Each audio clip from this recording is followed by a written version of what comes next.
Welcome to the world of data center innovation with the iMasons podcast, discovering the people leading our industry revolution. My name is Anke Beilaut, and today I'm joined by Dr. Jon Summers, the scientific lead in data centers at RISE, the research institutes of Sweden. Jon has agreed to talk to us about the science side of our industry. So let's get right into it.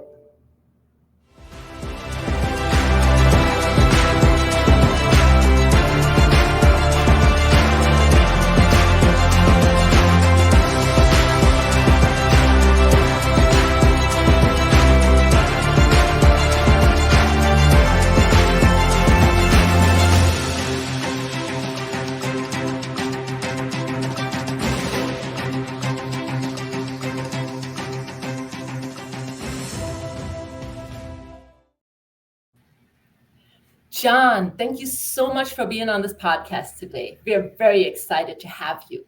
You're a busy man. In addition to being the scientific lead in data centers at RISE, you're also an adjunct professor in fluid mechanics at the Luleå University of Technology in Sweden, and you're a visiting professor at the Institute of Thermofluids at the University of Leeds. So let's get right into it. Let's start with your research interests. What are you currently working on?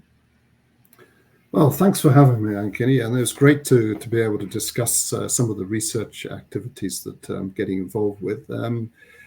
So the thing that is keeping me busy today is around the infrastructure that wraps around all the microelectronics, drives the digital economy and everything we do in the digital space. So this is getting power to the infrastructure, and we talk a lot about where does that energy come from, the sources of energy, but also once you push all that energy into the digital infrastructure, it sort of stops there and is converted from electrical energy, is converted into heat. And so the other aspect of it, which is where I really came into the industry, is what's called the thermal management. So trying to look at different ways of managing the heat. And of course, in this age of sustainability, it's not just a question of extracting that heat and throwing it away, but it's actually trying to make use of that heat, which is kind of the things that everybody likes to talk about today. How can we be more sustainable in this industry? So those are a lot of my research projects, whether they're direct funded with industry or whether they're funded by research grants, which come from the European Commission or through regional funding in Sweden or other sources of funding. They're mainly focused on that today. Neat. So I skimmed some of your most recent publications, and I came across the words server wind tunnel. What does the server wind tunnel do, and what kind of experiments can you conduct in that type of thing? So one of the aspects of this is to try and understand when we're looking at as individual servers under test. So the server does a certain workload, and we want to try and understand its thermal performance. And the wind tunnel, by its definition, is actually moving air. So this is for air-cooled systems mainly. So it's a very controlled environment that allows us to specify the amount of air that the IT system receives, the server receives, and we can monitor whether we pressurize the air in front of that. And we can monitor the performance of the server. And there are lots of I don't know whether any people have ever come across this Standard Performance Evaluation Corporation, SPEC. There are some things like SPEC Power, or these are performance indicators for different servers on the market, and they have a suite of software tools which allow you to analyze servers under test, the SUT they call it. And of course, you can do this in a wind tunnel, which is a very controlled environment, to replicate the data center control environment in a very controlled way. And the whole idea is to get data back to exemplify the performance of the server that we're looking at. So, and it's important to have a controlled environment to do that, and that's what the wind tunnel gives you. I think we're on our fourth Mark IV at the moment. We've done various different versions. We try to get humidity in the loop as well, because obviously the humidity of the air is an important component of that.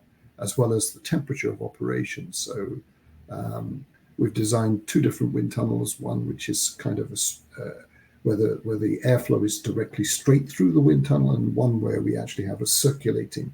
And so we heat it up in the server, and then we cool it down using a heat recovery component, and then we target the temperature back in front of the server.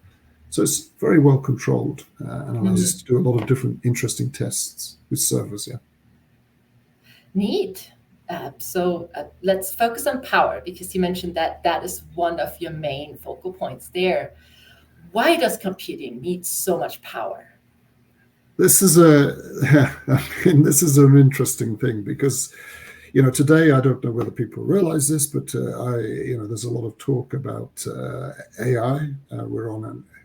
You could say we're in an AI hype cycle at the moment. So there's massive growth in the industry for AI workloads, and these workloads come in two forms.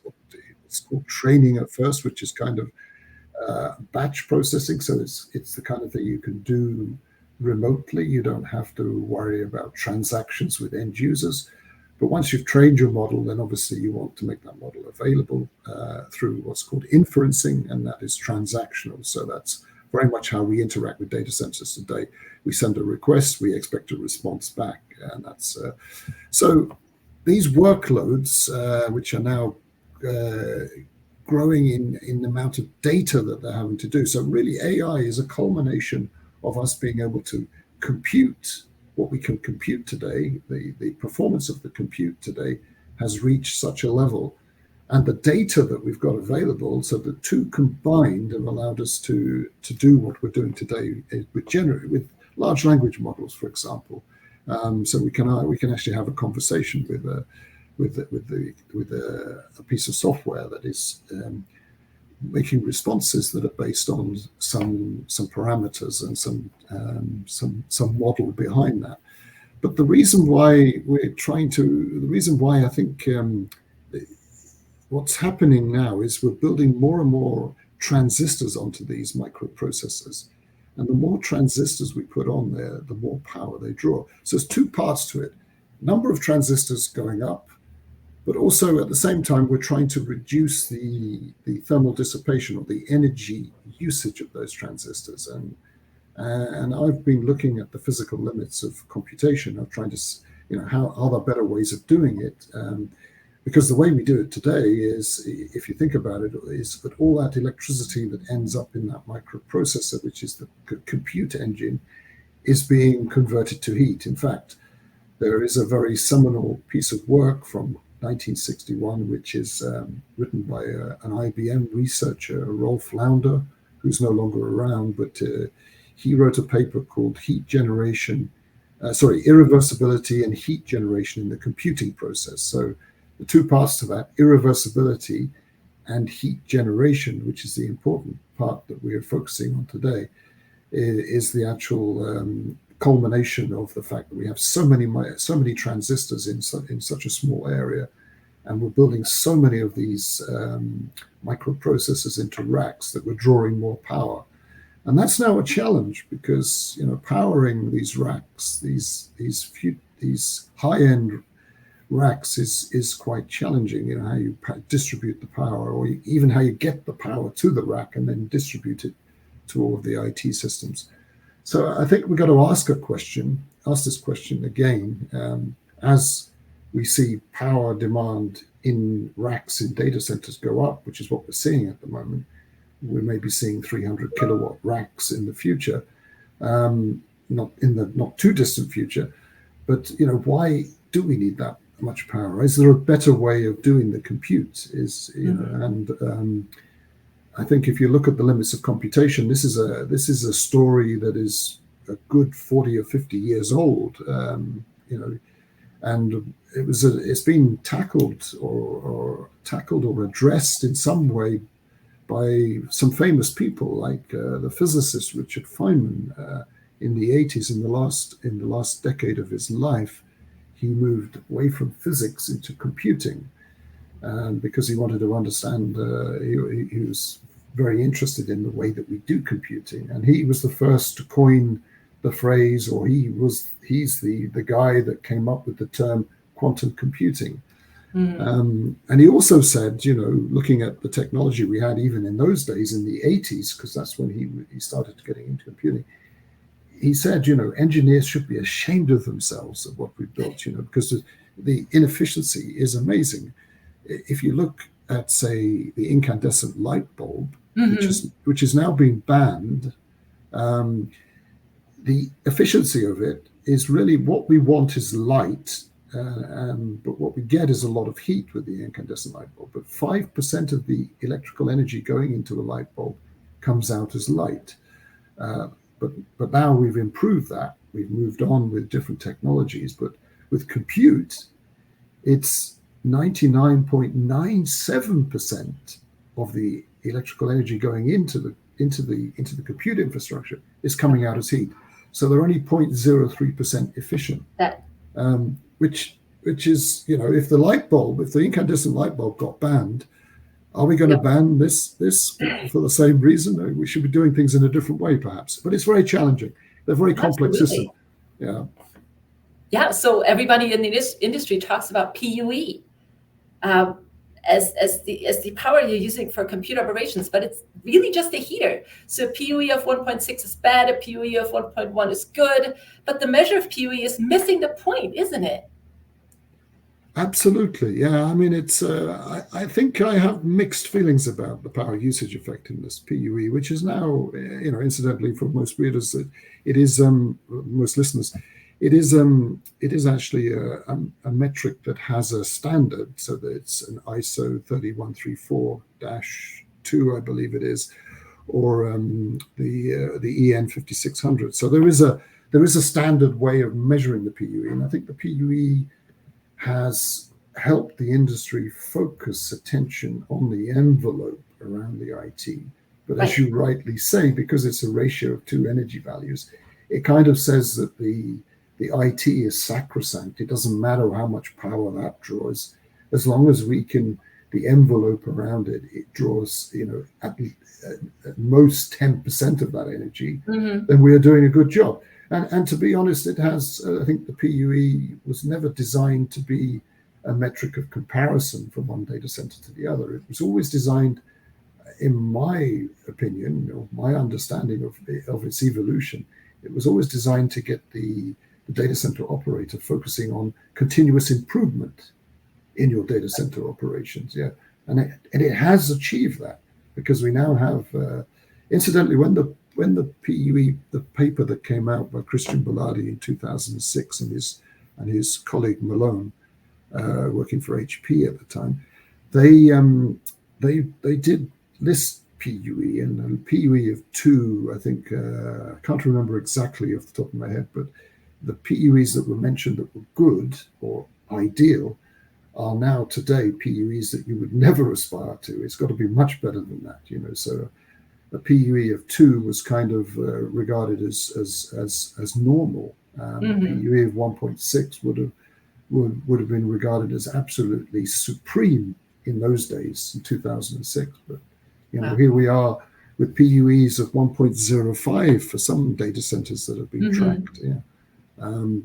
But now you've got governments mandating the design and build out of data centers in different geographical locations based on a metric that I'm starting to question, is it fit for purpose, because there are angles to this that maybe we can explore here if we're going to discuss, say, like, for example, heat recovery from data centers, that I think the PUE metric, just focusing on the PUE metric, doesn't help things. But maybe we can come on to that a bit later. Yeah, absolutely. Let's focus on quantum computers first. So you mentioned Dr. Feynman. I think he was the guy that said, I think I can safely say that nobody understands quantum mechanics. So do you think quantum computers are the future, or what other things are out there to cut the amount of energy used for compute purposes? I think, there is a lot of don't want to use the word noise because I don't want to be derogatory about, but I think it was interesting. I was at an international supercomputing meeting in Hamburg just in the month of May. There was a panel with a lot of people from talking about quantum computing, and there are various different ways of doing quantum computing. And that's why it's a very complex field. It's also it's also in its early stages of development. But I think the question to the panel was, when do you think quantum computing will surpass classical computing?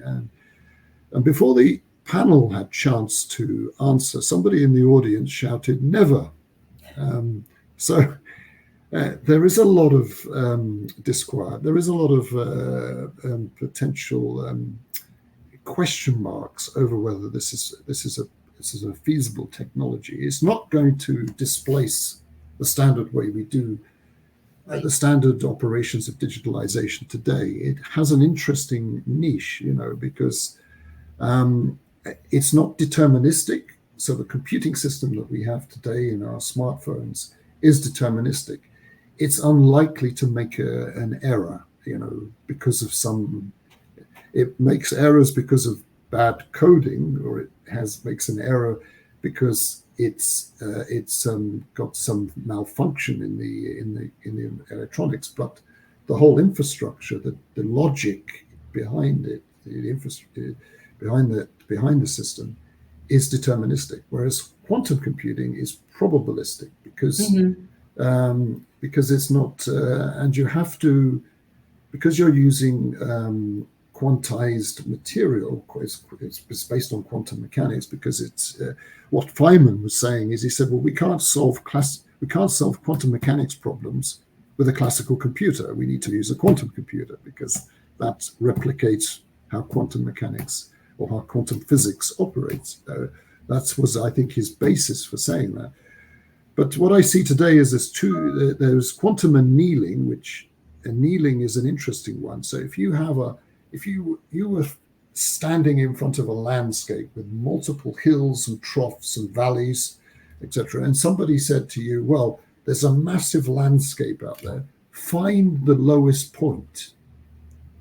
And to find the lowest point, so the valley with the lowest depth, you would have to, in a classical way, classical computing would mean that you would have to scan the whole space, right? Measure your altitude, and once and you wouldn't be able to say that you've seen the lowest point until you get to the end of the scan, until you've scanned the complete landscape. Quantum annealing, as I understand it, I mean, this is the analogy, if you like, is that it will go straight to the lowest point. It knows where it is because it's the way that the system is set up. It's designed to find the minimization point. So you'd have to describe your problems in a way that you're trying to find the minimization point, and that solves a number of problems. I mean, it will break some of the cryptography that we have, and so that's one of the major worries. Is if a quantum computer can come along and break the RSA, which is everything that's securing our bank transactions, that's actually being used right now in our conversation here, which is making our connection secure. If a quantum computer can break that, then it means that we've got problems. But the other areas of quantum computing require us to isolate it from external influences, and to do that, you can either suspend the material in the actual qubits, which make up the quantum processor, in a magnetic field, or you can drop the temperature down to almost absolute zero. And absolute zero is really, really cold, minus 273.16 degrees centigrade. Right. And even space is at 4 Kelvin. We measure this in Kelvin. And so we need millikelvins. We need like 10 or 1 millikelvin in order to do this. And so you need a lot of cryogenics. You need to bring everything down really cold. Yeah. So this is where we're at with quantum. So I think it's a niche. And I think before we can take up, And what I haven't discussed is some of the other advantages of quantum, with the quantum tunneling, the superposition, and the other aspects of quantum that you don't get with classical ways of doing computing, which are advantageous. But if we can crack those, then it will become a very powerful tool to solve certain problems. Right. Yeah. So I guess while we're waiting for a paradigm shift in computing, really something that happens to just change the way we're approaching this, what can we do right now? You mentioned heat reuse just earlier. Is that the way to go? What else is there that we could do? Yeah, so I think this is where we are in this sort of quandary of do we continue to build out infrastructure and which is drawing more and more power, and I think it's being driven. Digitalization is invading all aspects of human life, So, and the AI side of thing can the AI actually help us solve the problems that we're creating by building AI systems? Could it help us redesign microprocessors so that they can be a lot more, they can draw much less power?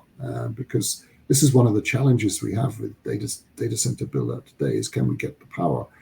And the reason for that is that there are a number of there's a competition on the power at the moment. So particularly in Europe, where there is a strong focus on sustainability at the moment regarding climate change. I mean, it should be a global thing, but maybe different geographical jurisdictions have a different view of it at the moment. But obviously Europe is trying to lead by example, I guess, in that sense. So the important thing is, we have to generate that electricity, and how do we generate that electricity that's supporting all of the different things that we're doing? And the competition at the moment is, we want to electrify heat, we want to electrify transportation, and at the same time, we need to power the ever-increasing demand from data centers. And these three areas, heat, mobility, and digitalization, are the things that are driving the requirements for more power generation in Europe at this very moment. Now, two of those are, in a sense, all three of them can be linked, because mobility, you could say mobility, if you're electrifying vehicles, could you build, say, kind of like a smart electrical grid? And that smart electrical grid really requires a data center to orchestrate the way that power is taken away, given, etc., so that we have a nice balance of the grid and a nice harmonious arrangement between all the consumers on the grid. That requires data centers, but also at the same time, data centers generate a lot of heat, low-grade heat. And so could we then, talking about the electrifying of heat, could the data center say, well, I'm going to borrow the electricity for the moment, do what I have to do, and then pass it on to the heat network, and the heat network then says, you can have that, that we can distribute that heat to the users. And I think that is a challenge to do, because what we're facing at the moment is data center. When you build data centers for reliable, good uptime, of high availability, you don't want to play around with the infrastructure in such a way that you cause problems with it, because if it becomes less reliable, then people, it's going to have a knock-on effect. But actually trying to reuse the heat could actually be disruptive in that sense. So we need to do this in a sensible way. And of course, this is one of the areas that's really interesting is could the fact that now we're talking about high heat fluxes from these microprocessors, these AI microprocessors, if we are going to liquid cool all of them in the future. So this is where we either immerse them in a dielectric liquid, or we provide liquid through a network of pipes and cold plates, etc., to extract the heat. Could that help us get a higher grade of heat from data centers? And the answer is yes, it could, but with a couple of caveats at the moment. First of all, as we increase the power demand of these microprocessors, their temperature of operation is starting to drop. So they can't run as hot as they could do the previous generation. So there's indicative, and there is a cap, if you like, on how much power or what temperature you can operate at if you don't want the microelectronics to throttle, i.e., to not perform as well as it could do if it was running at its optimal temperature. So this is kind of going against the grain, trying to match the temperature for heat recovery with the temperature from the microprocessors. But if we are actually putting, say, something in the loop, which is what's called like a heat pump, which is in a sense electrifying heat, and it upgrades the heat from the data center to be a useful grade of heat for the network, then there is a metric that is also in this, which also is standardized as well through the ISO 3134 and the EN 5600. I can't remember which one it is, but it's called the energy reuse factor. Now, the energy reuse factor, it says, well, how much of that energy that comes into the data center comes out of the data center boundary as reusable heat, as reusable energy, should I say? I mean, heat is an energy, but it could be used for not just heat, but for other things. And so, if it's 10%, then your energy reuse factor is 0.1. Now, when we talked about PUE, power usage effectiveness, earlier on, and it would be good to have a little whiteboard, but there is a metric which was proposed by some members of the Green Grid when back in 2007, 2008 sometime, which was combining the PUE and the ERF to create a metric called the energy reuse effectiveness.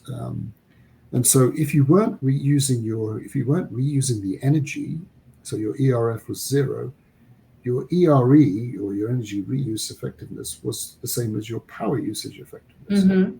But if you were using half of the energy that goes into the data center coming out and being reused, repurposed, or recovered for use, then your PUE, your ERE would be half your PUE. So if your PUE was 1.2, your ERE would be 0.6. And there was always a temptation when people were doing heat recovery in the early days to say, well, surely my PUE should be less than 1 if I'm doing heat energy recovery. And no, it can never be less than 1 by its very definition. But there is this energy reuse effectiveness, which is not a metric that has an ISO or an EN 5600, but is a combination of the two metrics, which I think will be an interesting one to talk about, particularly data centers that are co-location data centers that are doing energy recovery, and the client comes to them and says, okay, I'll host my IT in your data center, but first of all, I need to know what the PUE is. Our PUE is 1.3, but I can't host with you because I need to host somewhere where it's less than 1.2. Right. Why is it? But it's 1.3 because I have heat pumps which are upgrading the heat for the heat network. So my energy that goes through the data center is being upgraded by me, by the data center, to be used in the heating network. And that's not captured in the PUE. Right. So I don't know whether that would make sense to listeners, that this interesting one, energy reuse effectiveness, I think we should start talking about that more than the PUE. But absolutely. Yeah. Last question before we need to wrap this up. What are the next steps? What can we do in the industry to help right now? Yeah, I think I think there's a lot of I think innovation is one of the main things that not necessarily the industry needs, but I think the industry is actually embracing in a lot of different ways. And it's great to see all the different initiatives that are going on. And so that's why you might have seen that I've taken up the chair of the Future Technology Symposium for the Open Compute Project.